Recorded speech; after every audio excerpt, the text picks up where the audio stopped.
인공지능에 무슨 윤리가 있을까 뭐 궁금해하실 분도 계실 텐데 요즘에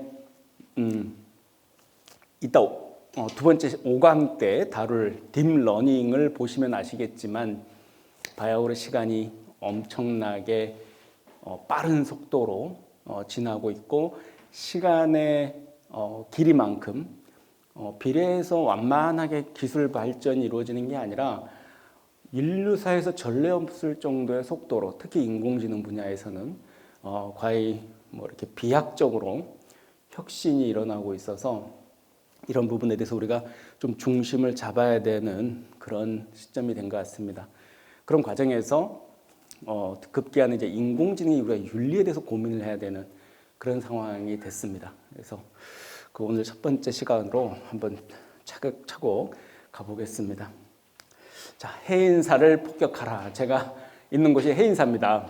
아시겠지만 해인사는 우리나라에서 신라시대 때 생긴 1200년이 지난 사찰입니다. 그래서 굉장히 오랜 역사를 갖고 있죠.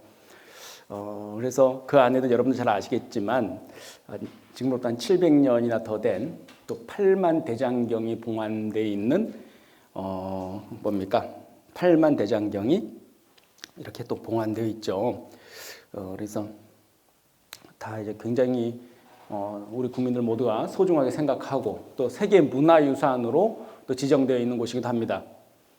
저 장경판전뿐만이 아니고 그 장경판에 이르기까지 전부가 이제 세계 문화유산으로 지정받아 있습니다. 그래서 저는 단지 우리 전통문화유산의 범주를 넘어서서 하나의 어떤 인류의 보편적 가치를 나타내는 인류의 문화유산이라는 거죠. 그래서 우리가 보는 틀을 정확히 볼 필요가 있을 것 같습니다. 그런데 이게 우리가 당연히 그때 있으니까 뭐 산중에 무슨 일이 있겠냐라고 생각할 할 수도 있는데 사실 역사적으로도 해인사의 고려 8만 대장경을 뺏어가기 위한 또는 없애기 위한 노력들은 외세에 의해서 많이 이루어졌습니다. 뭐 이 기록에서 이루 헤아릴 수 없을 정도로 많고요.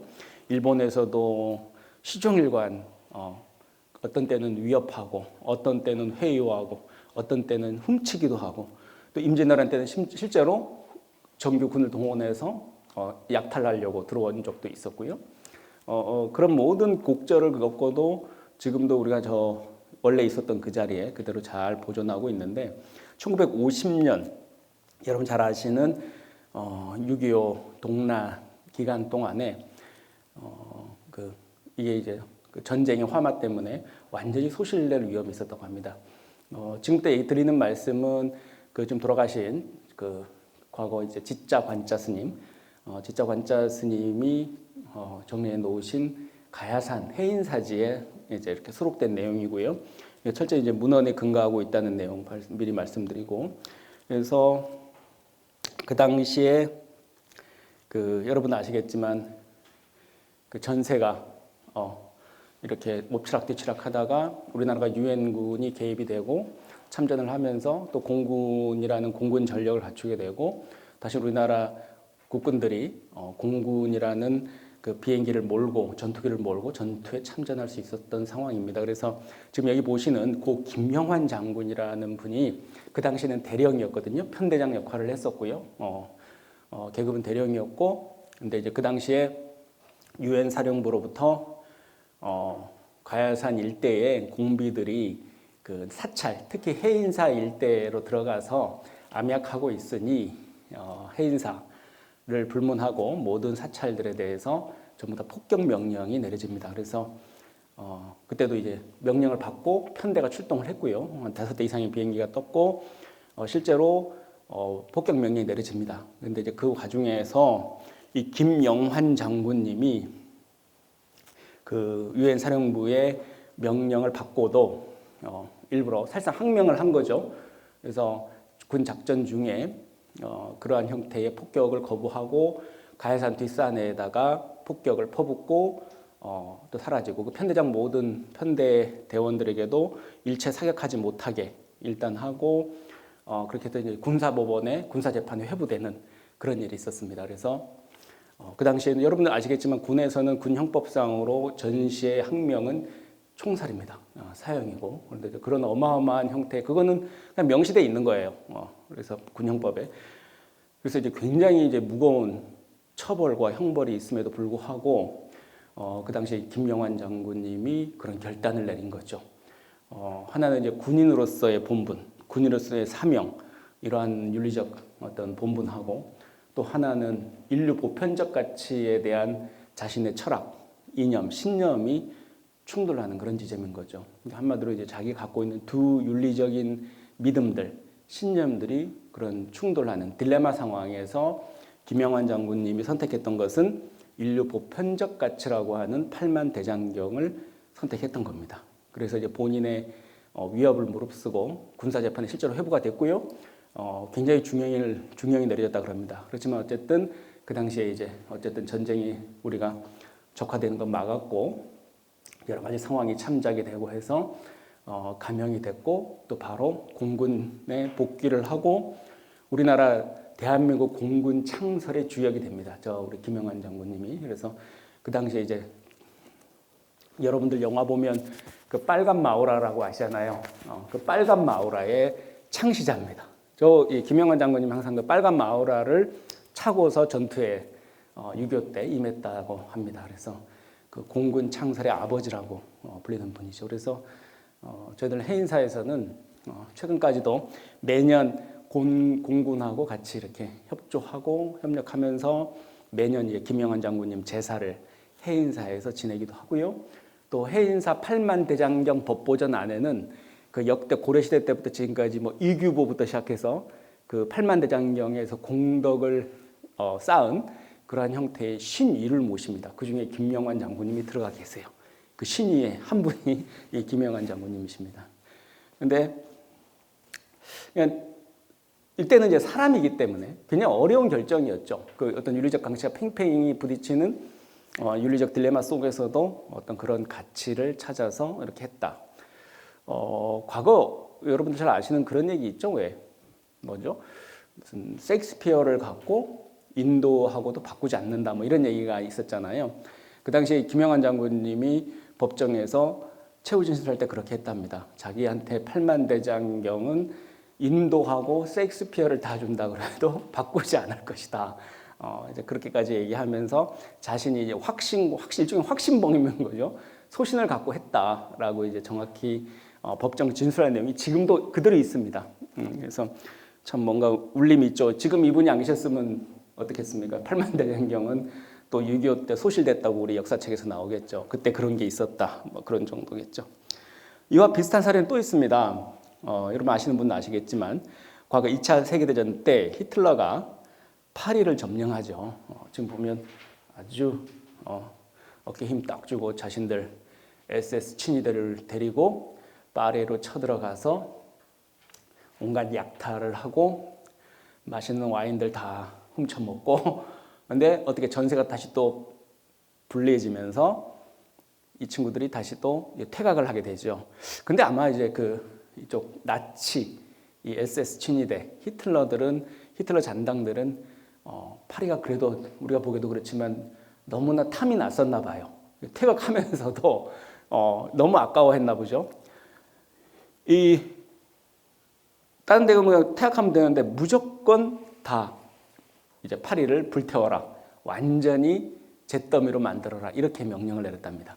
그래서 그 당시 이제 파리 점령군 사령관이 콜티츠라는, 지금 사진에서 보시는 분이 이제 디트리 폰 콜티츠라는 나치이죠. 나치 파리군 점령군 사령관이었는데, 이분이 그 파리, 그러니까 우리 여러분 아시는 오르세 미술관, 뭐 루브르 박물관, 콩코드 광장, 뭐 질비하잖아요. 에펠탑. 근데 이걸 이제 전부 다 이제 잿더미로 만들어라, 이렇게 명령이 떨어진 거죠. 근데 콜티츠 장군이 말을 안 듣습니다. 근데 그렇다고 또 대놓고 하면 바로 총살당하니까 이미 퇴각한 이후에 독일에서 계속 전신이 오는 거죠. 심지어는 히틀러가 직접 9차례나 확인을 했다 그럽니다. 그래서 그때 그 유명한 대사가 실제 전문에 나온 대사라 그럽니다. 파리는 불타고 있는가? 이게 히틀러가 콜티츠 사령관한테 보낸 전신의 내용입니다. 9차례를 물어봤다고 합니다. 파리는 불타고 있는가? 물론 이제 여러 가지 정보를 들었겠죠. 파리가 불타지 않고 있다는 얘기를 들었기 때문에 9차례나 확인 전화를 걸었겠죠. 근데 그때마다 이 콜티치 사령관이 불타고 있다고 이제 이렇게 해서, 근데 결국은 손을 안 댄 거죠, 사실은. 그래서 이 콜티치 사령관도 2차 대전이 끝나고 그 독일이 패전하면서 전범 재판에 회부가 됩니다. 그래서 그래도 이분은 뭐 많은 형태의 그 파리에서 그런 그 유산을 지킨 그런 공로를 인정받아서 2년 정도밖에 복역을 하지 않고요. 심지어는 돌아가신 다음에는 뭐 프랑스 안에서도 그 당시 이제 저항했던 레지스탕스 좌파 정치인들 뭐 우파할 거 없이 이분이 나치였음에도 불구하고 모든 좌우를 가리지 않고 모든 분들이 참석을 해서 애도했다라고 전해집니다. 그래서 이분이 그 당시 했던 결단, 나치였음에도 불구하고 그 인류 보편적 유산, 보편적 가치에 대한 자신의 신념과 믿음을 갖고 그런 명령에 불복종을 한 일이죠. 사람일지라도, 사람이니까 사람일지라도가 아니라 사람이기 때문에 그러겠죠. 본인이 군인으로서의 사명과 그런 인류 보편적 가치와의 충돌, 그런 상황에서, 그런 딜레마 속에서 어떤 결정을 내릴 것인가. 여러분이 아마 각자 그런 입장이라면 과연 그 순간에 과연 여러분들은 어떤 판단을 내릴 수 있을지, 목숨을 내놓고라도 그런 어떤 인류의 보편적 가치에 그 손을 들어줄 수 있을지, 빨리 이런 것들이 어떤 우리가 사실 일상 속에서 겪는다기보다도 우리가 이제 항상 상상해 보게 될 수 있는 윤리적 딜레마 상황이라고도 볼 수 있습니다. 근데 오늘 이 얘기를 장황하게 드리는 이유는 인간은 이렇게 할 수 있는데 이제 과연 인공지능, 특히 인공지능을 탑재한 킬러 로봇, 또 여러분들 요즘 영화에서 많이 보고 요즘 우크라이나 전쟁 때문에 직간접적으로 알게 되는 그 드론, 공격용 드론들 있잖아요. 지금은 이제 물론 이제 사람들이 조종한다고는 알고 있지만 그것은 이제 뭐 언제든지 사람이 뒤로 물러나서 자동 모드로 돌려놓으면 뭐 스스로 날아서 갈 수 있는, 또 스스로 판단할 수 있는 자율성을 가진 로봇들이거든요. 이따 설명드리겠지만, 근데 과연 그러한 인공지능 드론이나 인공지능 킬러 로봇들, 무기들한테도 과연 우리가 그런 고도의 윤리적 판단을 기대할 수 있을까? 인공지능이기 때문에 능력이 모자라서 그렇게 못할 것이다라는 말씀을 드리는 게 아니라, 인공지능은 이미 그런 판단을 할 수가 있는데 그 둘 중에 하나에서 어떤 거를 선택하게끔 알고리즘이 탑재될 것이냐가 중요하다는 거죠. 결국 보면, 결론부터 말씀드리자면 우리가 인공지능의 윤리를 얘기하고 있지만 어떤 면에서 보면 인간의 윤리다, 이렇게도 볼 수 있죠. 어차피 사람이 인공지능의 알고리즘을 탑재하는 것이기 때문입니다. 이거 한번 볼까요? 여러분들 아주 유명한 그 윤리학에서 흔히 말하는 트롤리 딜레마라는 겁니다. 트롤리는 우리나라 말로 요즘 예전에 강원도 정선 같은 데 탄광에서 했던 그 광차 있잖아요. 석탄 넣고 다니는 그 광차.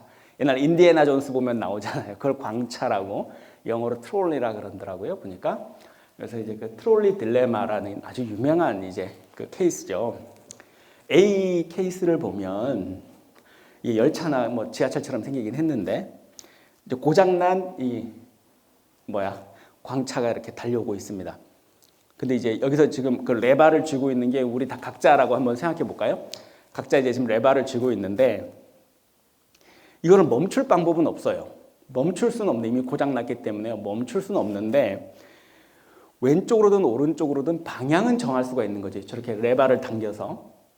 만약에 여러분이라면 당겼을 때 이쪽으로 당기면 5사람이 죽게 되고요. 또 이쪽 길에는 또 한가하게 또 1명밖에 없어요. 근데 이분 5명이나 이쪽 1명이나 이 트롤리, 광차가 미친 듯이 달려오는 거를 지금 자기네끼리 일한다고 팔려서 딱 지금 이 시간이겠죠? 밥 먹고 좀 졸리고 하는 시간이 되다 보니까 이분들이 모르는 거예요. 지금 저 광차가 내려오는 거를. 5명도 자기네끼리 막 히히덕거리면서 놀고 있고 담배 물고 일하면서, 그리고 오른쪽도 몰라요.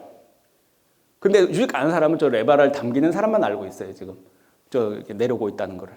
그래서 이 사람이 판단을 해야 돼. 결정을 해야 돼요.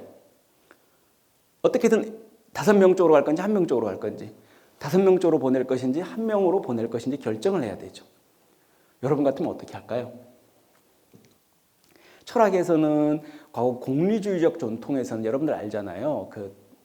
잘 외우시죠? 제레미 벤담 이렇게 해갖고 최대 다수의 최대 행복 이런 얘기들 많이 들어봤죠. 그래서 이 공리주의적 전통, 그러니까 많은 사람들이 이익을 얻고 또 많은 사람들이 최소의 피해를 줄일 수 있는 방식으로 우리가 어떤 결론을 결정을 한다.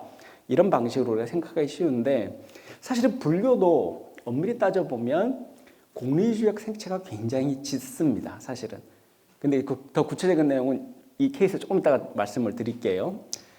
자, 한 발짝 한번 더 나가 볼까요? 여러분들 아마 여기 계신 분들 아마 불교에 인연이 있든 없든 간에 또 불교를 전혀 모르더라도 10분 중에 7분 정도는 아마 그래도 어쩔 수 없다면 5명이 사람이 많이 구하는 쪽으로 갈 거다. 그래서 1명을 희생시키는 쪽으로 아마 할 겁니다. 굳이 어떤 판단의 여지가 그밖에 없다면 옵션이. 자, 그러면 상황은 또 한번 좀 바꿔볼까요? B 상황은 좀 어떤가요? B 상황은 좀 그림이 여러분들 설명이 필요한 부분인데, 이제 철로가 하나뿐이에요. 육고 밑으로 내려오고 있어요. 근데 5명이 딱 서 있잖아요. 근데 내가 육교에서 딱 보는데 옆에 있는 사람이 어떤 사람이냐면, 절대 이 뚱뚱한 사람 비하하는 거 아닙니다. 너무 등치가 좋아서 이 사람을 툭 밀었을 때 떨어지면 이 사람이 워낙 등치가 좋으니까 광차를 막아서 어떻게? 5명을 구할 수 있다는 거예요. 그랬을 때 저 육교에 있는 저 사람이 저 뚱뚱한 사람을 밀어버릴 건가? 밀을 수 있을까요? 그쯤 되면 거의 너무 적극적으로 거의 살인에 가까운 행위라고 보는 거죠. 근데 대부분의 사람들이 A 케이스에서는 A 사례에서는 조금 갈등을 하는데, B 사례에 넘어가면 한 10명 중에 0.1명이 될까 말까 빼고는 전부 다 그것쯤 되면 그건 살인이다, 안 하겠다, 이렇게 얘기합니다. 근데 아주 재밌게도 불교 스님들한테 이거 물어보면 어떻게 할까요? 불교 스님들은 더 안 믿을까요? 실제로 그런 테스트를 해봤어요. 실제로. 그거 이따 말씀드릴게요. 자, 그럼 이게 C 사례 또 한번 볼까요? 내가 이제 테슬라 또는 자율주행 자동차를 타고 몰고 가고 있습니다. 근데 자율주행 자동차니까 어떻습니까? 나는 옆에서 피곤하니까 자고 있어요.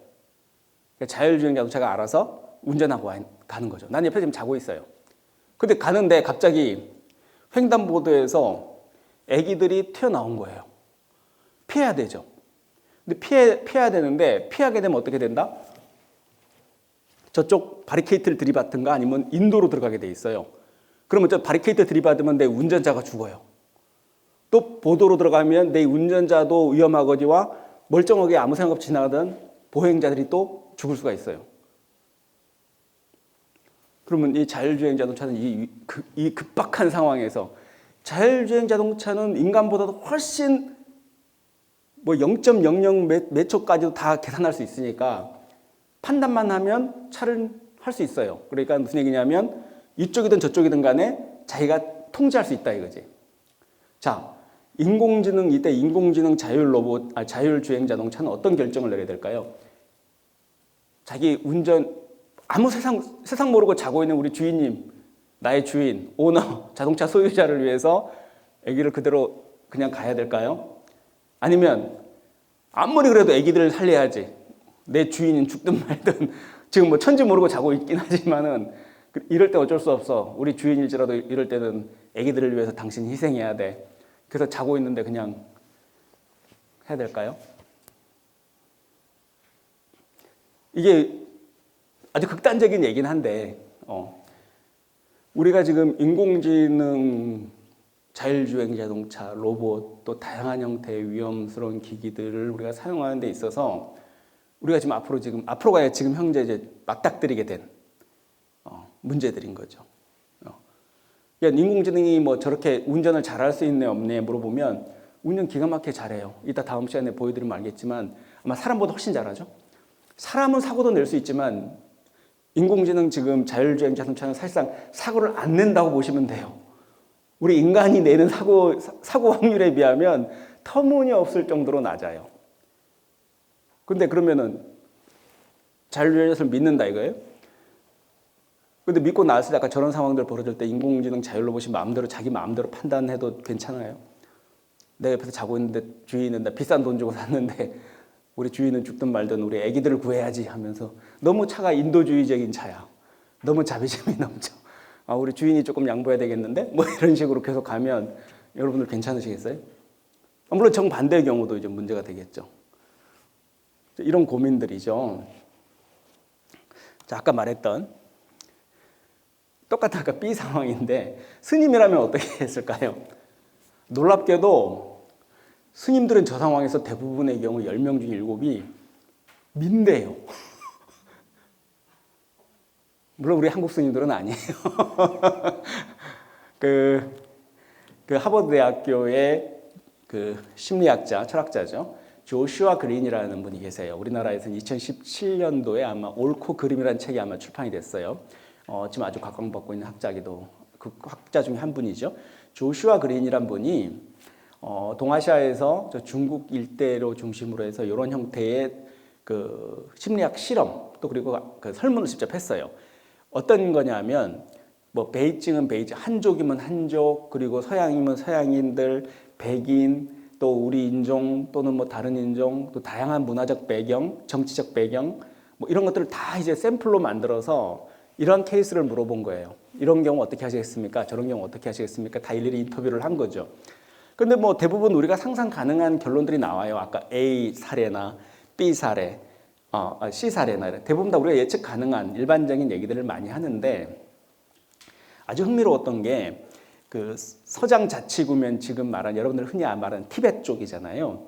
그 티베트 쪽의 스님들한테 물어봤더니 그 승원 안에 집단에서는 스님들이 경전이나 논서나 계속 이제 그런 불교적 아이디어들을 계속 이제 몸에 물들여서 그런지 정반대로 10명 중에 7명 이상이 자기는 밀겠다는 얘기를 하는 거예요. 그러니까 너무 황당하잖아요, 좀. 스님들은 전부 너무 생명 존중을 한다고 들었는데 오히려 저렇게 생명을 쉽게 저렇게 하나 이렇게 생각할 수가 있는데 그래서 인터뷰를 했어요. 왜 스님은 그런 결정을 내리는 게 됐냐 그렇다고 대답을 했느냐. 그러니까 이 스님이 얘기하는 게 그래요. 내 동기가 저 사람을 살리기 위한 그러니까 사람들을 구하기 위한 것이고 또 내가 그런 결정을 내렸을 때 그 공익의 크기 그러니까 이제 행복의 크기 또는 다른 사람이 살아갔을 때 기쁨의 크기가 크고 단 나의 이익이나 나의 가족의 이익이 아닌 그런 조건만 충족이 된다면 자기는 밀 수가 있다는 거예요. 그러니까 내 동기가 순수하게 그 사람을 살리기 위한 것이고 그 사람을 살리기 위한 마음의 크기가 크고 그렇다면 저는 할 수 있다는 거죠. 근데 단 나 자신을 살리거나 내가 인연이 있는 내 가족을 살리기 위해서 그렇게 해서는 안 된다 이거지. 그러니까 내가 이제 공심으로만 한다면 자기가 욕을 먹고 자기가 이제 살인자가 되거나 비난을 받을지라도 그런 선택을 할 수 있다는 거지. 좀 거리가 있죠. 우리 일반적인 상식하고는. 근데 핵심은 어떻게 스님들이 그래요? 뭐 이런 얘기를 따지려고 하는 게 아니고 핵심은 이 알고리즘이라는 걸 우리가 논하기 전에 우리 사람들이라는 게 받은 교육과 인종적 배경 그리고 사회적 배경, 정치적 배경에 따라서 이 윤리적 판단들이 달라질 여지가 너무나 크다는 거예요.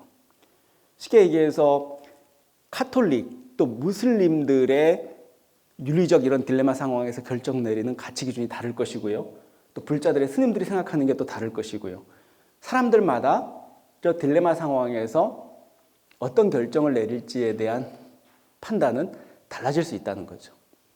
그러면 우리가 인공지능의 알고리즘이 인간의 알고리즘이라고 했을 때 그럼 누구의 알고리즘을 인공지능에 탑재하는 게 맞느냐 이거지.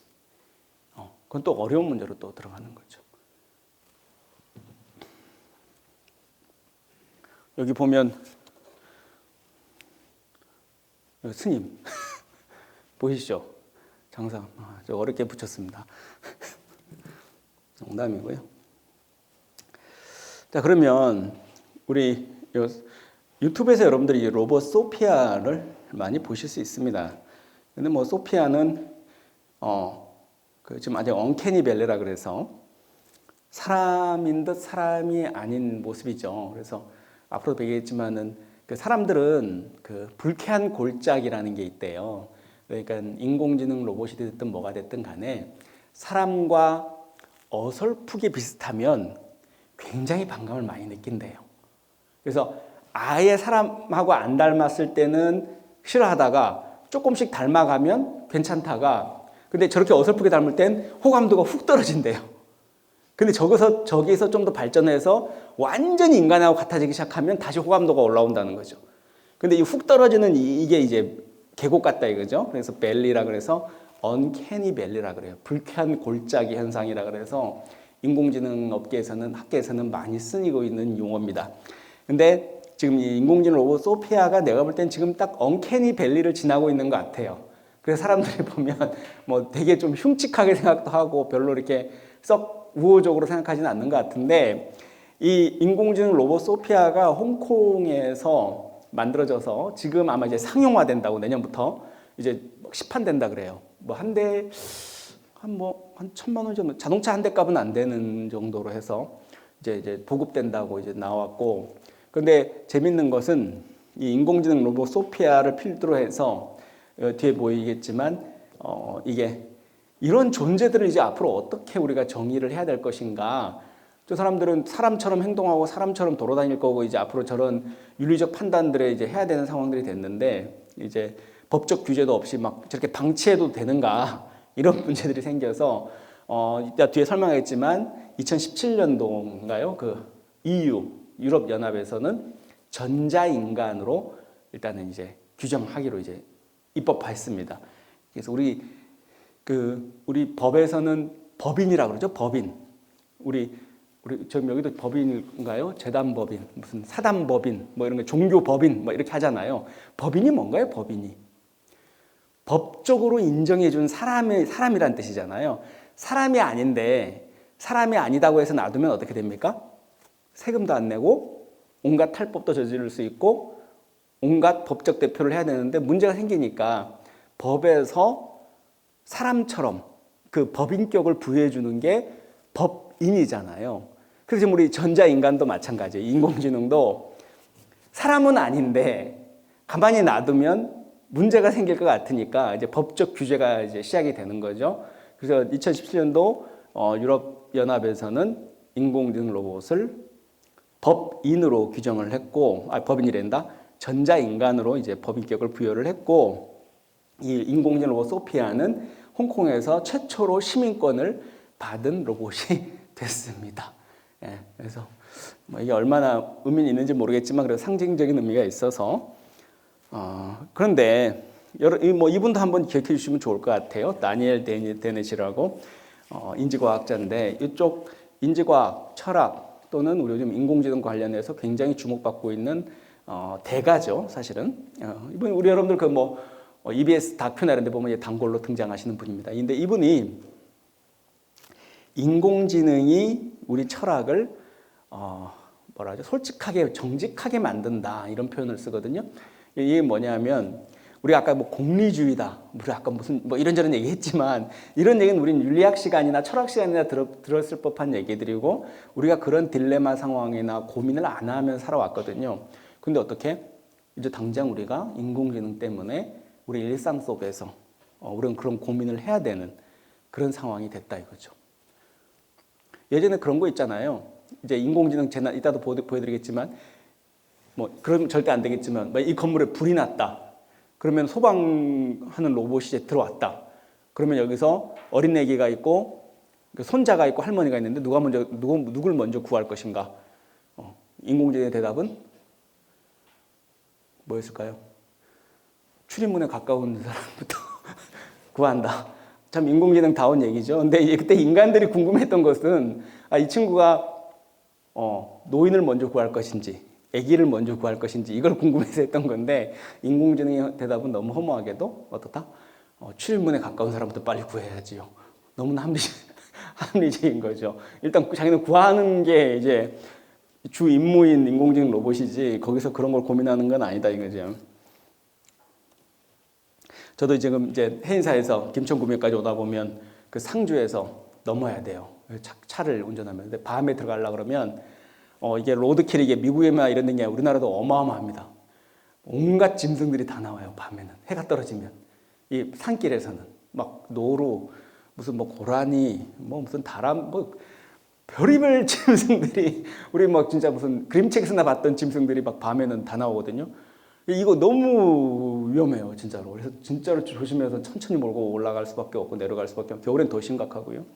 근데 이런 경우죠. 이제 로드킬이라고 그걸 로드킬 시나리오라 그러거든요. 갑자기 노루가 튀어나왔어.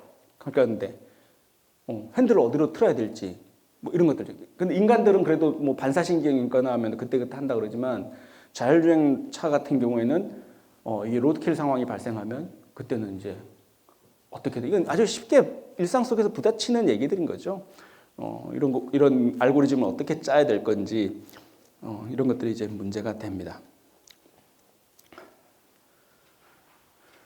그 아마존 아시죠, 여러분들? 아마존 앞에 저렇게 로봇이 나와 있는 좀 독특한 사진인데, 그 여러분들 우리나라에서는 지금 아마존이 그렇게 이제 시장이 작다 그래서 많이 안 했지만, 지금 전 세계적으로 아마존의 지금 뭐 시가총액이나 이런 것들은 어마어마하죠. 항상 탑5 안에 들고 있고, 또 전 세계에서 앞으로도 이 사람들이 우리 일상용품들 모든 것들에 대한 데이터를 누가 갖고 있다? 아마존이 전 세계에서 가장 많이 갖고 있습니다. 여러분들 애플, 뭐 테슬라 연상하기 쉬운데 그런 회사들은 뭐다? 이렇게 첨단 기술들의 첨단 기기들에 대한 디지털 정보와 데이터, 기술들을 많이 갖고 있는 거지. 여러분들 뭐 저기 부엌에 쓰는 주방 용품들, 애기들 뭐 하는 그 뭐지 육아 용품들, 뭐 이런 정말 우리 일상에서 정말로 밀접하게 필요한 그 제품들에 대한 정보, 디지털 정보, 또 소비, 구매에 대한 여러 가지 다양한 정보들 누가 대부분 갖고 있냐? 아마존에서 압도적으로 많이 갖고 있습니다. 그래서 앞으로도 더 아마존이 더 대단하게 이제 성장할 거라고 예측하는 사람들이 많죠. 근데 과거에도 그랬고 아마존 항상 잘 해왔어요. 잘 해오는데 워낙 또 잘해오다 보니까 한 10년 전에 아마존에서는 향후 수십 년 동안도 돈을 더 많이 벌어야겠거든요. 그래서 이왕이면 자기네가 지금까지 장사를 해보니까 뭐니 해도 인재들아, 똑똑한 천재 한 명 제대로 들어오는 게 우리들의 모든 이 수만 명의 사람들의 먹거리를 해결해 주더라 이거지. 그래서 사람을 제대로 채용해야 된다. 정말 우리 아마존에 어울리는 인재로. 그럼 어떻게 해야 될까? 그러니까 이 사람들이 딱 나가서 하는 생각이 우리 인공지능 로봇에다가 우리 신입사원 채용 프로그램을 알고리즘을 깔아서 한번 인공지능 앞에 선발해 보라고 하자. 그러면 정말로 기가 막힌 애들 뽑을 거 아니야? 우리 인간들이 그런 어떤 편견이나 선입견이 개입되지 않은 상태에서 그런 기대를 했던 거예요. 그래서 했는데 그 프로젝트가 굉장히 10년이 넘는 프로젝트였어요. 굉장히 엄청난 돈이 들어갔고 인공지능 로봇을 하나 만든 거죠, 사실상 그 알고리즘을. 딱 근데 결과를 어떻게 됐냐면 전부 다 그 몇 명 안 되는 중에서도 전부 다 남자 사원, 그것도 백인 남자 사원만 뽑은 거예요. 인공지능 로봇이 선발한 사람이. 그래서 아마존에서 어떻게 했게요? 바로 다 폐기했어요. 이거 발표했다가 어떻게? 또 아마존은 또 인종차별, 성차별만 하는 이게 그래갖고 무슨 글로벌 기업이냐 이렇게 이제 비난받기 뻔하기 때문에 아예 없었던 일로 다 백지화시켜 버렸어요. 근데 너무 웃기죠. 저 사람은 사람도 아닌데 어떠한 뭐 자라나면서 그러한 형태의 편견과 선입견 또는 그런 형태의 뭐 어떤 자신의 어떤 그런 가치관들이 왜곡되거나 그럴 것도 겪지도 않은 사람 존재라고 그래야 되나? 인공지능인데 그런 식으로 남성, 백인 뭐 이런 식으로 하면서 다 했다는 거죠. 더 답답한 것은 뭐냐면 지금 그 딥러닝을 써서 인공지능을 해서 저렇게 훌륭한 프로그램들을 돌렸다. 그것까지는 좋은데 저렇게 문제가 발생했잖아요. 이건 우리 지금 인류 보편적 정서와 가치 기준에 안 맞는다. 그래서 그러면 도대체 이게 뭐가 잘못된 거야? 해서 들여다봤을 때 이유를 모른다는 거예요. 딥러닝에서는. 그걸 블랙아웃 현상이라고 그러거든요. 다 뜯어보면 이 친구가 왜 그런 결정을 내렸는지를 공학자들이 알 수가 없어요. 수식을 해서 네가 도대체 어떤 데이터에다가 어떤 가중치를 두고 어떤 데다가 어떤 의미를 부여해서 그런 수치를 계산했는지는 모르겠지만 그거를 인간들이 엔지니어들이 봤을 땐 그 이유를 모르겠다는 거죠. 그게 지금 우리가 대단하다고 생각하는 딥러닝이 갖고 있는 한계이자 또 한편으로 우리가 갖고 있는 두려움들이죠. 아까 우리가 쭉 지금까지 30분 동안 얘기했던 그런 하물며 이런 정도인데 고도의 윤리적 판단을 한다는 것 이게 얼마나 그렇죠? 기대에 못 미치는 기대인가요 이게? 근데 인공지능 나날이 지금 발전하고 있고 이따 이제 5강에 딥러닝이란 무엇인가를 여러분들 앞에 강의하면서 지금 딥러닝의 수준이 어떤 건지 제가 자꾸 보여드릴 수 있을 거고 그래서 알 것 같은데 그렇다는 거지. 자, 그러면 이제 본격적으로 좀 여러분들 뭐 우크라이나 전쟁 뭐 이런 것들 때문에 너무나 잘 알고 계시죠. 지금 킬러 로봇들 이렇게 막 등장하고 지금 그래도 우크라이나 전쟁이 뭐 비난받고 여러 가지가 있겠지만 그 와중에서 대부분 보면 옛날 재래식 무기들이 많이 대량 이제 그 뭐라지 재고 정리라 그럴까 창고 비운다는 차원에서 막 나와서 지금 그래서 국제적 비난을 막 받고 있고 뭐 그 국제법이나 국제인도법에서 금지하고 있는 뭐 집속탄을 쓴다든가 해서 인체에 치명적인 것들 하지 말자고 하는 짓들 해서는 안 된다고 하는 무기들 족족이 지금 다 쓰고 있죠 지금. 근데 이제 그것도 그거지만 이제 인공지능이 개발되면서 현재 가장 윤리적으로 문제되고 있는 이 근 3년의 문제가 우크라이나 전쟁 이전에도 이 킬러 로봇 문제가 가장 심각합니다. 여기 보면 되게 무섭게 생겼죠. 그 뉴스에 등장한 것들 한번 잠깐만 보실까요?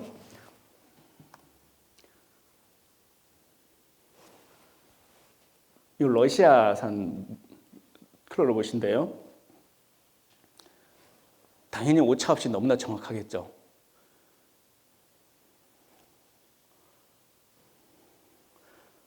저런 로봇이 실제로 지금 실존하고 있고 저 정도는 뭐 일도 아니죠. 3년 전인가요? 3년 전에 이따가 소개해야 될 그 인공지능 업계에서 굉장한 이제 제프리 힌튼이나 제프리 힌튼 또 우리가 지금 알고 있는 저기 누굽니까? 일론 머스크나 이런 분들이 한 전 세계 학자 30명이 카이스트에 서한을 보냅니다.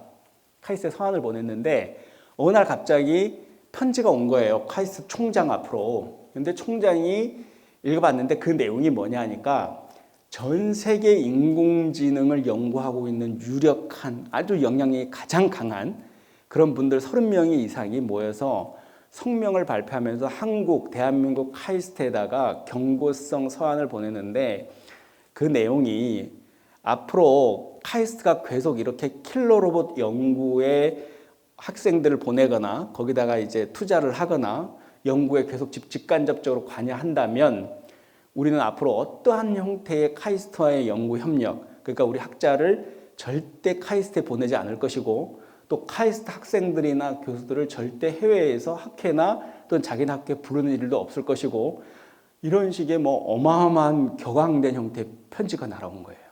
3년 전 얘기입니다. 그래서 놀랬죠. 그래서 막 했는데 그 사람들은 이미 자기네는 한반도에서 남북 대치가 되어 있는 상태에서 북한을 경쟁하면서 지금 한반도 휴전선에 배치되어 있는 킬러 로봇의 수가 우려할 정도로까지 지금 넘어서고 있고 그 기술들에 대해서 기술 개발, 유지하고 하는데 카이스트가 지금 직접 많이 개입돼 있다라고 자기는 신뢰할 만한 정보를 갖고 있다. 뭐 이런 식의 얘기인 거예요. 그래서 이제 자기는 인공지능 기술이 킬러 로봇 개발에 쓰이는 것을 이제 반대한다 이거죠. 그래서 이제 그런 일이 최근에 있었습니다. 근데 우리는 모르니까 또 우리는 또 남북이 대치되어 있는 특수 상황이라는 그런 게 있기 때문에 그 부분에 대해서 상당히 좀 관대한 마인드를 갖고 있는 게 사실이잖아요, 사실은. 그래서 또 실제 지금 이미 주한미군이나 이런 데서 확인해 드릴 수는 없지만 상당한 수준의 상당한 양의 지금 킬러 로봇들이 배치가 돼 있다고 뭐 이미 다 알려져 있습니다. 굳이 뭐 비밀이라 할 것도 없는 수준이고, 이것은 지금 제가 말씀드렸던 드론이랑 공격용 드론이라 그러죠. 특히 이게 예전에 보여드리겠지만 주한미군에 배치되어 있는 RQ-9이라는 건데요. 지금 미사일이 이게 어마어마한 미사일입니다. 이거를 하면 예를 들어 테러리스트가 타고 다니는 차에 운전수 옆좌석에 테러리스트가 타고 있다 했을 때 운전수를 미사일을 피해를 안 맞고 옆 사람만 맞출 수 있게 하는 기술까지 있다고 하는 미사일이에요, 저게. 근데 물론 실제 그렇게 될지는 모르겠어요. 차 전체가 날아가겠죠, 사실은. 하지만 그렇게 광고를 합니다. 그만큼 자신들의 드론은 파괴력이 엄청나지만 그만큼 정교하고 정밀하다라는 것을 이제 선전하기 위함인 거죠. 근데 핵심은 이렇게 무시무시한 형태의 공격용 드론이 무인 드론입니다. 저기는 사람이 타고 있질 않아요. 그래서 지금 현재는 저거를 중동이나 지금 이런 우크라이나나 이런 데서 활동할 수 있는데, 만약에 미국에서 전쟁을 한다면 지구 반대편, 그러니까 자기네 본토에서 네바다주 사막이나 이런 데서 조그마한 이제 컨테이너 같은 데 들어가, 영화 같은 데 보시면 알겠지만 저거를 조종을 하는 거예요. 마치 누구처럼 여러분들 지금 자녀분들 집에서 방구석에 앉아서 게임하듯이 군인들이 뒤에서 지구 정반대편에서 숨어서 저거를 운용을 하고 있는 거예요. 근데 저것들이 버젓이 돌아다니면서 사진 찍듯이 다 스캔을 해요. 그러다가 사진 하나 찍으면 제가 지금 우리가 쫓고 있는 테러리스트 맞는데 죽일까 말까요? 딱 이렇게 뭐가 날아오는 거죠. 그러면 위에서 결정을 하는 거죠. 공격할까 말까. 이렇게 하자. 하면 어떻게 되죠? 옆에 지나다니는 아무 생각 없던 꼬맹이들이나 부녀자들이나 할머니들이나 어떻게 돼요? 같이 죽는 거죠. 이제 그거를 이제 부수적 피해다, 이렇게 이 사람들은 표현하더라고요. 부수적으로 피해를 받았다. 테러리스트 한 명 죽이는데 부수적으로 피해는 따라오게 마련 아니냐. 뭐 이런 식으로 그 사람들은 이제 표현을 해요. 그래서 얼마나 이게 몰인격한 얘기예요. 어쨌든 무시무시한 일들이 우리도 모르는 사이에 또는 아는 사이에 이렇게 지금 전개되고 있는데, 지금 이 사람들은 하는 얘기가 그래도 우리는 어떻다? 사람이 결정해서 판단한다 이거야. 공격 명령을 내린다 이거지. 근데 실제는 저 드론의 성능은 어떻다? 사람이 개입하지 않고도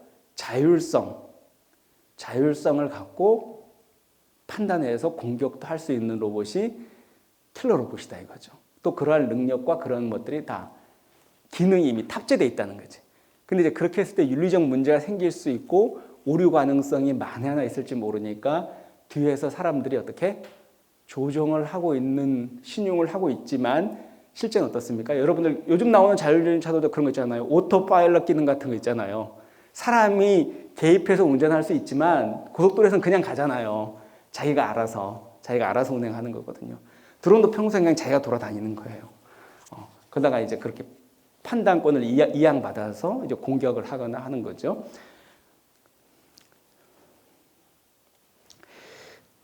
(2) 년 됐죠. 이 솔레이만이라고 이란에서 넘버 2라고 하는 사령관, 솔레이마니 사령관이 미국의 군사작전에 의해서 한마디로 암살이 됩니다.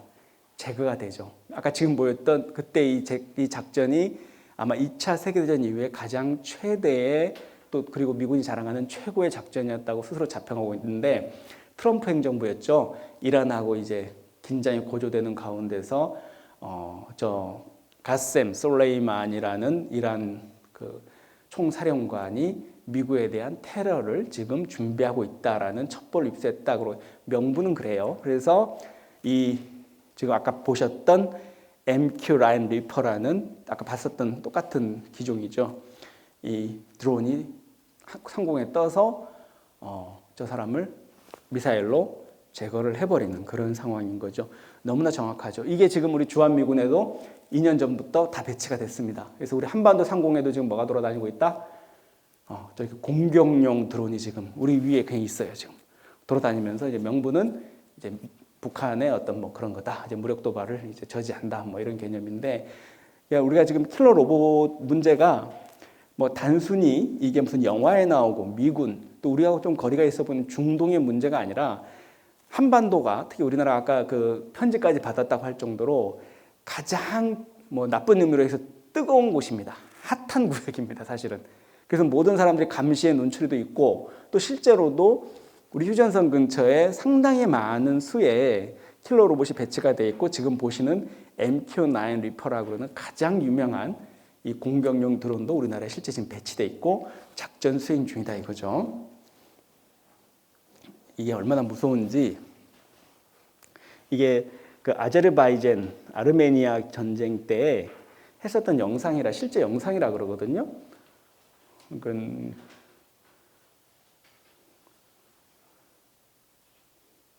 저렇게 완전히 그냥 뭐 플라스틱 서저리라 그러죠. 그냥 완전 성형수술, 또 외과수술 하듯이 정확히 거기만 실제 전쟁 때 했었던 사진입니다.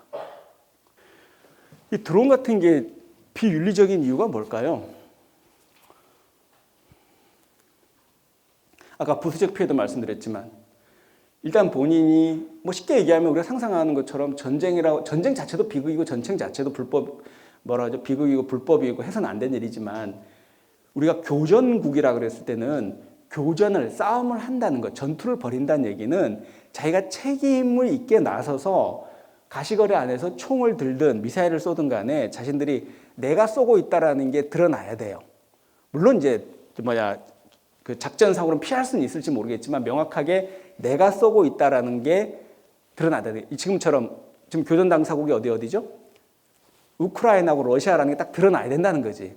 그래야지 책임을 물을 수가 있으니까. 어떤 전쟁 범죄에 대해서 그렇고, 전쟁은 일종의 고도의 나름 외교 행위일 수 있어요. 그 사람들끼리는. 하지만 거기서 그 틀을 벗어난 행위들, 예를 들어서 민간인을 학살한다든가 아동을 학살한다든가 또 재판 없이 엊그제처럼 그런 학살을 하는 이런 것들은 전쟁 중이라도 용납이 안 되는 거죠.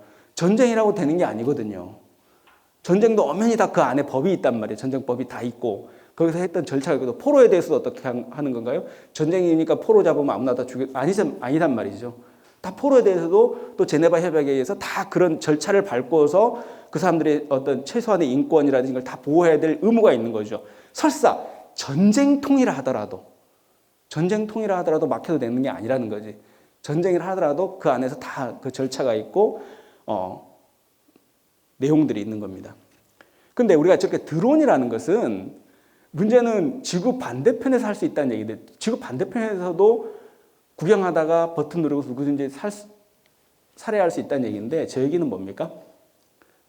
전쟁이 일상화된다는 얘기예요. 언제처럼 선전포기가 지금도 전쟁하자 이게 아니고 매일매일 24시간 내내 인간이 전쟁 속에 있게 되는 상황이 벌어지는 거죠. 설사 교전이라고 하는 선전포고도 없이 특정 국가가 어떻게 한다? 전쟁이라고 얘기도 안 했으면서 전쟁 벌이는 것처럼 저렇게 감시활동, 또 때로는 또 아까 했던 테러 방지 명목으로 언제든지 살해할 수 있고. 근데 저게 무슨 전쟁이에요? 저게 무슨 테러 전쟁이에요, 저게. 저렇게 그냥 막 하고 싶은 대로 다 하는 게. 핵심은 사람이 저리 없다는 거죠. 드론에 타고 있지 않다는 거죠. 저 공격에 타고 있지 않고 저 반대편, 지구 반대편 너무나 안전한 곳에 있으면서 어떻게 그냥 자동 모드로 놓고 드론 돌아다니다가 근무 시간 5시 되면 어떻게 하죠? 뭐 5시인지 모르겠지만 나 근무 시간 끝나면 집에 가서 너무나 편안하게 이쁜 마누라하고 애기들하고 놀면서 뭐 유원지도 놀러 가고 밤 되면 데이트도 하고 너무나 문명화된 나라에서 근사하게 산단 말이죠. 그러다가 또 거기서는 애기들은 자동으로 뭐 하면 또 그렇게 또 부수적 피해를 받고 또 죽을 수도 있고 팔다리가 날아가고. 근데 이거는 아니잖아요. 어떻게든 간에. 인도적으로나 모든 면에서. 근데 이거를 이제 점점 이런 양상들이 뭐다? 인간의 개입이 점점 줄어들고 있다는 거죠. 성능이 워낙 좋아지니까 드론이 우리 마치 오토파일럿 기능 놓듯이 드론이 네가 알아서 해. 이 시간 동안 나 오늘 빨리 뭐 그러진 않겠지만 내가 퇴근해야 되니까 이 시간 동안은 너무 힘든 시간이니까 어떻게 그냥 감시 안 하는데 밤에라든지 언제든 그냥 떠 있게 만드는 거지. 그걸 어떻게 사람이 일일이 하나요? 얘가 알아서 한다는 거죠. 그렇다가 또 뭐 테러리스트나 뭐가 발견되면 또 바로 보고하거나 어떻게 작전 들어갈 수 있게끔 만들어 놓고 24시간이 전쟁이 되는 상황일 이 드론이라든지 되게 되는 거. 또 위험성은 뭐냐면 인간이 개입이 점점 없어지면서 인간은 마음이 편해지겠죠. 아까처럼 막 정교하고 정밀하게 잔혹하게 살해하는 일들이 벌어지고 있는데도 불구하고 인간은 어떻게 굉장히 취약한 존재잖아요. 그럼에도 불구하고 자기는 양심의 어떤가요? 양심의 가책을 조금 덜 수가 있는 거죠. 자기가 직접 최소한 버튼을 누르지 않았다. 내가 직접 그 비행기를 몰지 않았다. 내가 직접 그 비행기를 몰고 그 전장에 가서 폭탄을 떨어뜨린 게 아니다. 라는 이야기만 성립이 되면 자기는 편하잖아요. 어쨌든 간에. 또 그리고 문제가 생기면 어떨 수 있을까요? 거꾸로 얘기하면 책임에서 벗어날 수가 있는 거죠. 그건 인공지능 로봇이 했어. 킬러 로봇이 한 거야. 나는 그 전장에 가본 적도 없어. 그건 비행기가 가서 한 거야. 난 여기서 그냥 관리하는 책임자일 뿐이야. 또 그 공격 판단은 누가 한다? 인공지능 로봇이 해서 그런 데이터를 주면은 그냥 자동적으로 그렇게 하게 돼 있어. 뭐 이런 식으로 계속 빠져나가는 거죠. 그러면 인공지능 로봇이 어느 순간 저 드론이 오폭 사고, 잘못해서 아기들을 쏴버리거나 잘못해서 어떻게 할머니들이나 그냥 부녀자들을 쏴버리는 경우가 너무 많죠. 이런 것들을 누가 책임져야 되느냐 이거죠. 지금 여기서 다루고 있는 내용들이 이제 그런 얘기로 넘어갑니다.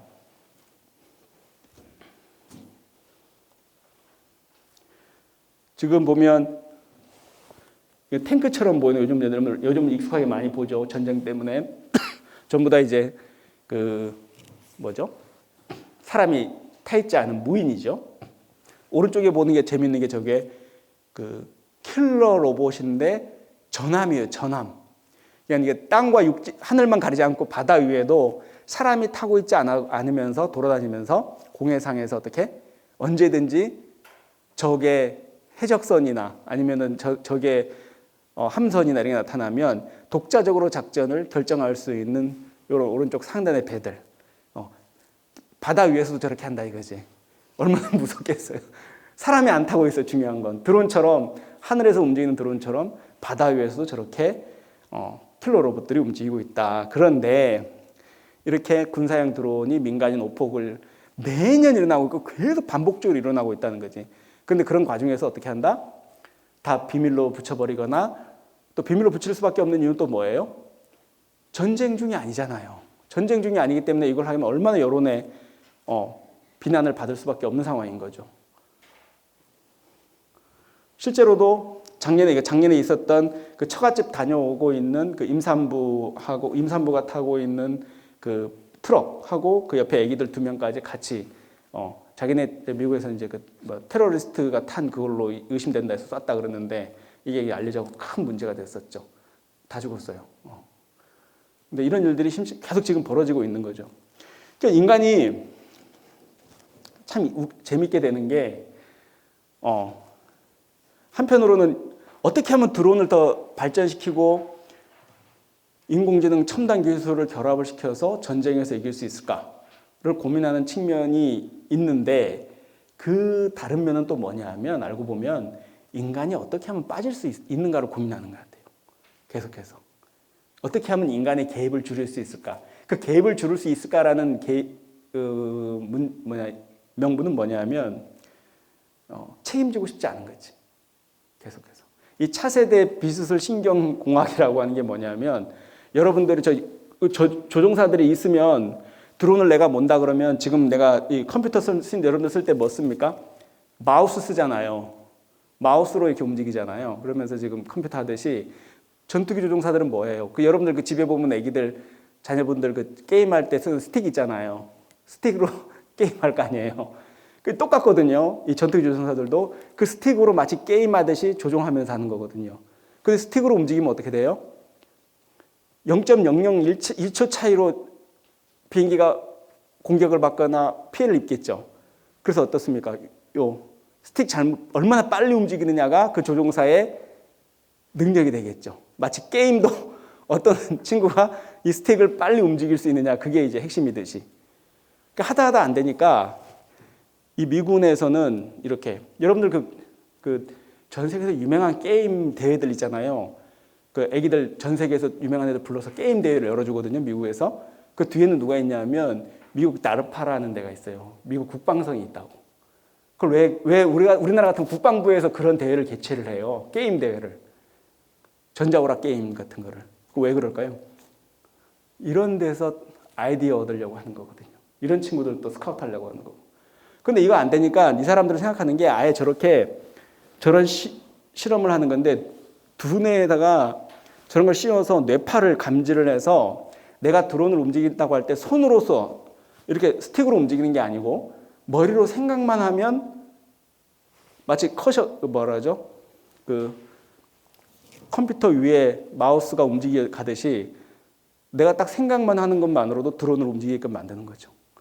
생각만 하는 걸로. 내가 이렇게 뭘 움직이는 게 아니고. 그럼 얼마나 빠르겠어요? 내가 생각한 대로 움직이는 거예요. 내 생각한 대로 드론이. 그러면 저게 지금 실현화되고 있고 지금 돼가고 있는데 지금 바로 그 실험하는 거거든요. 저 군인이 지금 앉아갖고 다 파일럿들이죠. 파일럿들인데 옛날 파일럿처럼 막 공기 압력 참아가면서 막 빙글빙글 돌아가면서 엄청나게 훈련받고 해서 거기서 막 미사일 쏘고 막 뒹굴고 하는 게 아니고 그냥 저런 자리에 떨어져 있으면서 생각만으로 비행기를 조종하는 거죠. 그런 이제 기술을 하는 거죠. 자, 저 정도가 되면 어떻게 됩니까? 결국은 인간은 스틱을 움직일 필요도 없고 결국 또 공격도 미사일 할 때도 버튼을 누를 필요도 없죠. 그냥 마음만 생각만 하면 다 드론이 알아서 가니까. 그러면 인간은 또 이제 이렇게도 하겠죠. 잘못해서 아까처럼 오폭하면 무슨 말 할 수 있죠? 제가 안 눌렀는데요. 이런 말 할 수 있죠. 군사법정에서. 그럼 할 수 있는 얘기 뭐예요? 전 단지 생각만 했을 뿐이에요. 생각만 한 것도 죄가 되나요? 이렇게 얘기할 수 있겠죠. 근데 그만큼 어떻게 인간의 개입이 굉장히 줄어들고 있는 거죠. 그래서 이제 문제되는 게 아까 윤리 얘기하지만 누가 책임을 질 것인가가 문제가 돼요. 인공지능 로봇이라는 게 고도로 발전을 해서 저렇게 잘 성능 좋다고 해서 다 배치해 놨는데 이 친구가 아무데나 아니겠지만 오폭을 했어. 애들 다 죽여 먹었어. 자, 그러면 법정에 데려다가 이제 처벌을 해야 될 건데 누구를 벌할 거예요? 애초에 로봇을 설계한 사람 재판을 해야 될까요? 아니면 그 행위를 한 킬러 로봇을 갖다가 처벌을 해야 될까요? 아니면 그거를 조종하거나 명령한 지휘관을 처벌해야 될까요? 이런 게 이제 문제가 되는 거죠. 이게 핵심은 이제 책임 능력의 문제가 되는 거예요. 누가 책임질 것인가. 그런데 책임을 질 것인가가 문제가 되는 그 전제가 뭐냐면 이 사람들이 책임질 능력이 있냐 이거지. 봅시다. IS 소년병 얘기 들어보세요. 그 IS의 소년병도 실제 있어요. 이렇게. 태어나면서부터 어떻게 한다고요? 이 친구들이 그 무슬림 그 극단주의 원리주의 애들 이렇게 세뇌를 시켜서 5살도 안 된 애들이 저렇게 총 들고 다니고 칼질하고 막 그래요. 참수하고 막 대리인처럼. 또 그러면 또 선전에 또 악용되고. 근데 이 소년병 저 애기들 막 테러 하거든요. 저 친구들이. 이 친구들 마치 인공지능 드론처럼 지금 사용되고 있는 건데 이 사람들 처벌 가능해요? 처벌할 수 없어요. 책임 능력이 없어요. 봅시다. 그래서 나오는 얘기가 이게 그 유명한 그 스페로의 트릴레마 논변이라는 건데요. 한번 이거 중요한 얘기가 한번 읽어볼까요? 전제 그 트릴레마라는 건 세 가지 딜레마를 얘기하는 거예요. 트릴레마라는 게 봐봐. 전제 원은 뭐다? 책임질 수 있어야지 그 교전법의 선제 조건이라는 게 뭐냐면 책임질 수 있는 아까 제가 얘기했잖아요. 싸움을 한다 그래도 대놓고 이제부터 내가 싸움을 하기 시작하는데 이 싸움의 책임은 누가 진다? 나나 너가 진다. 분명히 해야 된다는 게 싸움을 하려면 전쟁을 하려면 또 전제 2 전쟁에서 군사로봇을 사용할 때 그리고 그것이 해로운 결과를 야기했을 때 책임을 질 수 있는 주체는 셋 중 하나 바로 군사로봇 설계자, 지휘관 그리고 로봇 자신이다. 그 전제 3번째 이 위에 3가지 가운데 어느 쪽도 군사 로봇이 발생시킨 해로운 결과에 대한 온전한 법적, 윤리적 책임을 물을 수 없다. 따라서 군사적 자율적 군사 로봇의 사용은 비윤리적이다 이렇게 결론이 나오는데 핵심은 전제에서 나오는 것처럼 누구도 책임질 수 없다는 거예요. 누구도 책임질 수 없다면 그 책임질 수 없는 그 무언가를 사용했다는 것 자체는 이미 비윤리적이라는 거지. IS 소년병을 사용했다는 게 왜 우리가 욕을 먹죠? 단지 우리는 그냥 심정적으로 애기들이니까 이렇게 얘기하지만 우리 교정법 윤리적으로는 뭐다? 책임질 수 없는 그 무언가를 사용했을 때는, 이용했을 때는 이미 그건 비윤리적인 거예요. 비인도적인 거고. 그러면 이 IS 소년병 얘기하고 똑같이 인공지능도 그 논리가 적용될 수 있는 거죠. 책임질 수 없는 존재를 갖고 전쟁에 투입을 시키거나 인간을 공격하는 행위를 벌이거나 하는 것 자체는 뭐다? 성능은 좋아서 당신들이 승리할지 모르겠지만 이미 그 사용 자체가 이미 비인도적이고 비윤리적이라는 거죠. 그게 그 툴레마 논변의 핵심입니다. 그러니까 그 문제를 해결하고 그 문제를 바라볼 수 있는 하나의 관점인 거죠. 꼭 이 논리가 아니어도 됩니다, 사실은. 하지만 이러한 관점이 있다는 것을 참고해 주시기 바랍니다. 그래서 지금도 파키스탄, 와지리스탄이라는 곳은 그 IS 본거지이기도 하고 거기서 많이 이제 그 테러리스트들이 많이 나온다고 해서 지금도 그 파키스탄 그 북부 와지리스탄에는 저렇게 상공에 드론이 지금 한반도처럼 계속 돌아다니고 있습니다. 그쪽 꼬맹이들은 하는 얘기가 자기는 오늘처럼 맑은 날이 아니고 항상 흐린 날이었으면 좋겠대요. 맑은 날이면 어떤가요? 드론이 너무나 잘 보이니까 테러리스트라고 해서 목적 찝은 사람은 그냥 미사일을 쏴버리니까 옆에 장터에 나갔다가 학교에서 좀 축구하다가 팔다리 다 날아간다 이거예요. 근데 이렇게 흐린 날은, 날씨가 흐린 날은 드론이 맥을 못 추니까 드론이 봐도 못 보니까 마음 놓고 그날은 나가서 어머니 손잡고 장터 가는 날이라는 거예요. 그리고 축구도 하는 날이고. 불의에 갑작스럽게 막 미사일 날아올 일이 거의 없다는 거죠. 흐린 날이. 이게 뭐예요, 이게? 애기들한테. 24시간이 전쟁터인 거죠. 24시간이 불안인 거고. 그러니까 애초에 고민할 것도 없이 애초에 킬러 로봇 사용 자체는 비인도적이고 비윤리적이라는 얘기인 걸 하고 싶은 거죠. 실제로 지금 보면 돌아가신 스티븐 호킹, 또 언어학적으로 여러분 아시겠지만 노엄 촘스키, 또 워낙 지금 인공지능을 많이 쓰고 있고 인공지능을 개발하고 있는 일론 머스크까지도 킬러 로봇을 개발하지 못하게 하는 캠페인에 앞장서고 있습니다. 그래서 이분들이 또 그때 이제 우리 카이스트에 사안 보낸 사람도 이 사람들의 면모가 대부분이에요. 이따 말로 제프리 힌튼 교수도 포함되어 있고요. 그래서 지금 엠네스티 같은 데서도 최근에, 이거 아주 최근 얘기들입니다. 1, 2년 상간의 이야기들인데 킬러 로봇 개발을 멈추라는 시위가 이제 계속 되고 있습니다. 킬러 로봇 개발을 반대하는 10가지 이유 같은 것도 지금 쫑쫑 나오고 있죠. 근데 좀 5번 보면 로봇 행동에 대한 책임을 누가 질 것이냐의 문제가 된다. 저게 이제 가장 핵심일 수 있습니다. 나머지는 어쨌든 좀 부수적인 또 부가적인 형태의 이유가 될 수 있겠고요. 예. 그래서 뭐 지금 전 세계적으로 킬러 로봇 개발에 대해서 지금 반대하는 여론이 많습니다. 근데 지금 아까 제가 우리 불교적으로 불교의 관점에서 한번 보자면 어떤가요? 아까 차세대 비수술 신경공학이라고 해서 뭔가 이렇게 이상한 거 써갖고 조종사들이 그런 훈련 받고 있고 생각만으로도 미사일 발사할 수 있고 드론을 조종할 수 있다. 그러니까 되지만 불교에서는 기본적으로 어떻게 생각합니까? 업이라는 게 어떻게 짓는 거죠? 신구의 삼업으로 짓는 거죠. 몸과 말과 뜻으로 짓는다는 거죠. 우리가 생각할 때 우리가 업을 짓는다는 행위는 우리가 뭔가 구체적으로 어떤 행위가 이루어지고 어떤 말이 발화가 됐을 때만 잘못했다라고 생각하는 거지만 어떻습니까? 불교에서는 그 마음 한 생각 낸 그 한 생각에 대해서도 어떻다? 책임이 있고 업이 따른다는 거죠. 아까처럼 그럼 아까 우리 그 차세대 비수술 신경공학의 말도 어렵죠. 그런 사람들처럼 드론 조종사들처럼 저는 공격 버튼도 안 눌렀고 미사일도 안 눌렀고요. 제가 직접 조종해서 간 적도 없어요. 단지 내가 여기 미국에서 그 사막에 앉아갖고 생각만으로 조종했을 뿐이에요. 생각만을 했다는 거예요. 자기는 어떤 행위도 안 했다는 거지. 근데 그것도 제가 되나요? 예, 됩니다라는 거지. 불교에서는 그 업에 대한 책임이 당연히 따르는 거지. 그걸 소위 말해서 이제 의업이라고도 하죠. 자, 여러분 그 요즘 윤리학자 중에 가장 유명한 이제 피터 싱어라는 분도 굉장히 유명하죠. 이분 얘기는 그 최근에 나온 한 2, 3년 전에 나온 책 중에 더 나은 세상에서 나오는 얘기를 제가 보니까 이런 말이 나와요.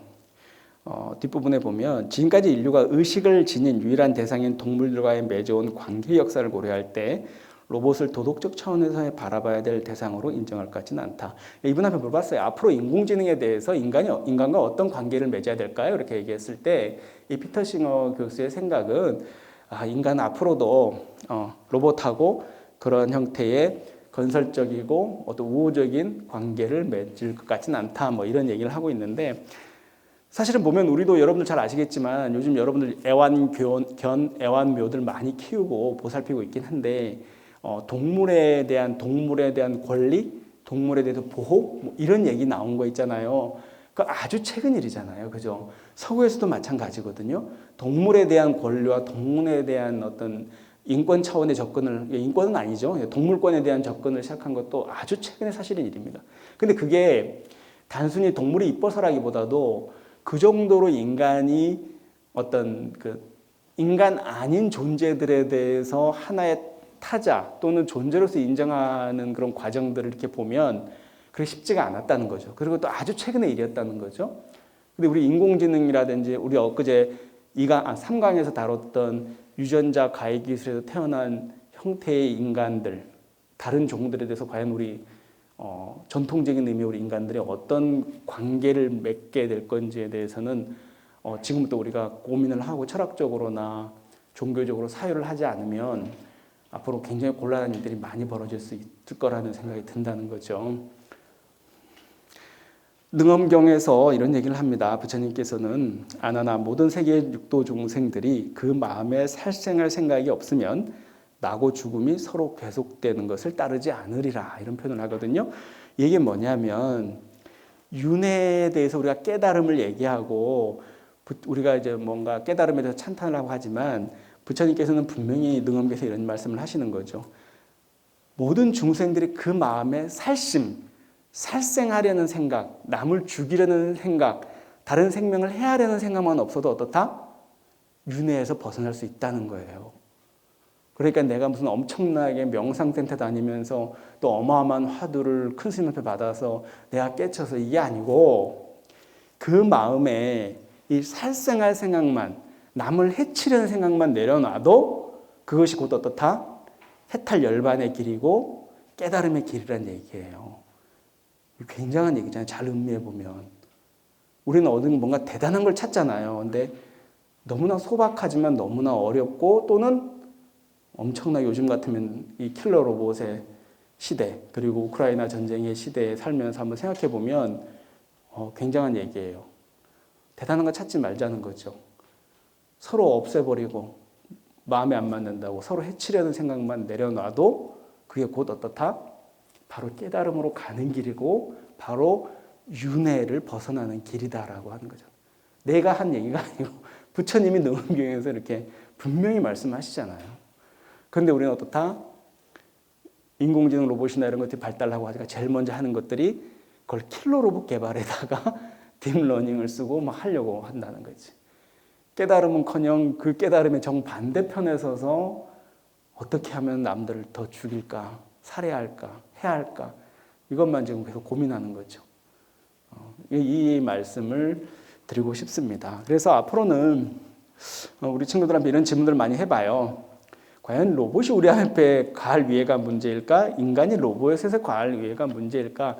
이런 질문들을 하면서 같이 또 얘기하는 시간도 갖긴 하는데 우리 클래스에서 좀 무리일 것 같고요. 그것은 그렇습니다. 로봇이 아까 킬러 로봇처럼 직접적으로 드론으로 공격하는 것도 공격이지만 어떻게 되죠? 로봇에 의해서 생기는 실업. 그죠? 여러분들 일자리들 뺏기거나 여러분들 아마 자식들은 아마 그 현실적인 위험에 이미 노출되고 있죠. 그리고 여러분들 그때도 말씀드렸지만 우리나라가 전 세계 로봇 밀집도 몇이다? 전 세계 1위입니다. 우리나라가. 근로자 10,000명당 로봇이 점유하고 있는 그 비율을 따졌을 때 우리나라가 전 세계에서 가장 로봇이 많은 국가예요. 근데 여러분 이런 말씀하실 거예요. 내 집에는 없는데, 진공청소기밖에 없는데 집에 무슨 로봇이 있었는데, 우리나라 여러분 안다시피 중공업이나 산업이 굉장히 발달되어 있는 나라잖아요. 그러다 보니까 지금 여러분들이 피부로 못 느낄 뿐이지 생산 현장에서는 대부분이 지금 어떻게 생산 라인들이 로봇으로 대체되어 있다는 겁니다. 이 얘기는 수많은 사람들이 이제 계속 이제 실업의 위험, 해고의 위협에 무방비로 노출되어 있다는 얘기하고 똑같습니다. 근데 그러한 형태 우리가 많이 전 세계인들이 걱정하고 있는데, 전 세계에서 그 위협이 가장 큰 나라가 어디다? 우리나라예요, 우리나라. 아까 킬러 로봇 이것도 지금 막 얘기하고 있지만 우리 지금 피부로는 못 느껴서 그렇지만 어디다? 우리나라가 제일 위험하다니까요. 지금 실제 지금 배치돼 있고, 머나먼 딴 사람들 얘기하는 게 아니라니까요. 전 세계에서 우리나라가 제일 위험해요. 그런 면에서. 그러니까 여러분들 좀 아직 피부로 이거를 못 느낄 수는 있는데 한번 좀 환기를 할 필요가 있지 않을까, 이런 생각을 해봅니다. 참고로 이런 질문을 학인들한테 많이 드리고 우리 스님들한테 드려보는데, 인공지능도 깨달을 수 있을까라는 그 질문에 대해서 왼쪽에 불교 시각에서 본 AR 로봇 윤리라는 책에서 소라 텅다라는 태국 교수인데, 이분은 인공지능도 로봇도 깨달을 수 있어, 성불할 수 있어, 불성이 있어, 이런 입장에서 쓴 책이고, 아주 최근의 책입니다. 올해 작년에 나왔던 책이고, 오른쪽에 있는 이 변상섭 씨가 쓴 철학한 인공지능은 아직 인공지능의 수준은 깨달을 수 있다고 저는 보지 않는데, 그 핵심적인 이유는 뭐다? 불교에 대한 불교에서 얘기하는 알라의식이나 그 본원적 지각 능력이라 그러는데, 70과 80에 대한 이해가 인공지능 연구자들이 없어서 깨달을 수 없을 것이다라는 주장을 담고 있어요. 그냥 미리 들어두세요. 그래서 이러한 책이 있다는 걸 소개해드리고, 제가 5강에서 다시 이 내용들 한번 쭉 풀어보겠습니다.